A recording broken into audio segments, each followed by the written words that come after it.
There's a great variety in poetry, different kinds of poems, and each of them has its own purpose. For a long time, the main focus of poetry was on narrative. It was on telling a story in verse. As a science fiction writer, I wrote a lot of science fiction poems. And this is one of those narrative poems that tells a story. A teacher of exobiology is, exobiologists study alien life.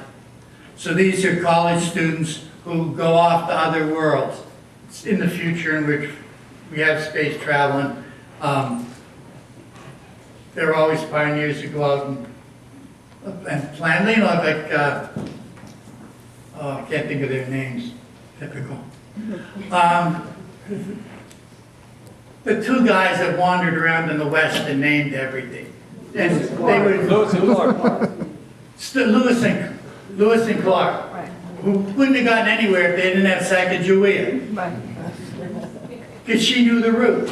She knew how to go, and besides, she asked directions. Lewis and Clark would still be out there wandering around if they hadn't had a woman with them to tell them where to go. This is called How I Became a Teacher of Exobiology. We called her 3C, like her dad, who said that she was 3 cats wise. Everybody thought she had 9 lives, while all the rest of us had less than 1. She liked rough men, and I was never much for tough and tumble, even back at school. So what I saw in her, she never saw in me. Still, when she went afield, like exobio majors are supposed to do, I followed her to some blue jungle world 2 light years out. The expedition took a liking to her. Everybody did.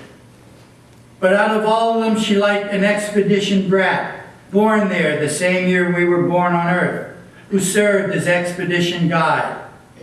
He was tumble rough, all right, and full of frontier jokes a 12-year-old would laugh at here. But she thought he was fun. She called him pikeling. Anything but pike from us would put him in our face until we got it right. But she was 3 cats cute and had so many lives. You want to go upland when we go next, he asked her. There's poison rocks out there, I said. They laughed, and Pikeling said, the bad ones have a reddish spot on top. No danger there unless you're blind or careless. 3C said, an exobio studies alien life, raising a finger like our exo-prof on Earth, and made me laugh. She was 3 cats curious, and I was less than 1. So out we went, where rocks bite and blue jungle trees can wrap you sleeping in a hug of death, like we were on a picnic in an Earthside park.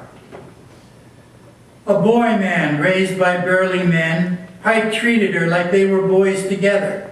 2 days out, the way a boy would, devil his best friend with a fright, he tossed 3C a redless rock. She barely caught it when it opened up, all teeth and grisliness inside, and bit her on the thigh on the way down. And when it closed again, we saw the spot, bright red as new spilt blood. She went quick. With surprise still on her face, a smothered laugh stuck halfway out her mouth.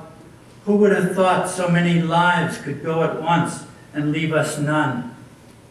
Maybe the rock was on its back or on its side, the way they never lie, according to our exo-prof, who'd never been off Earth. But she was dead the same for all of that. And Pikeling, looking at her, bloaty blue already where the venom made her veins distend to capillary depth, picked up another red spot rock and pressed it to his heart, and died. But not as quick as 3 cats wise. Almost rock bit with disbelief, I cried, it was an accident. He tried an explanation, but there was no time. We play by different rules out here, he said. I tell my students that when they come in. I tell them when they go afield, you young who think you're 3 cats wise, you young who think you have 9 lives, blue jungle worlds will leave you less than none.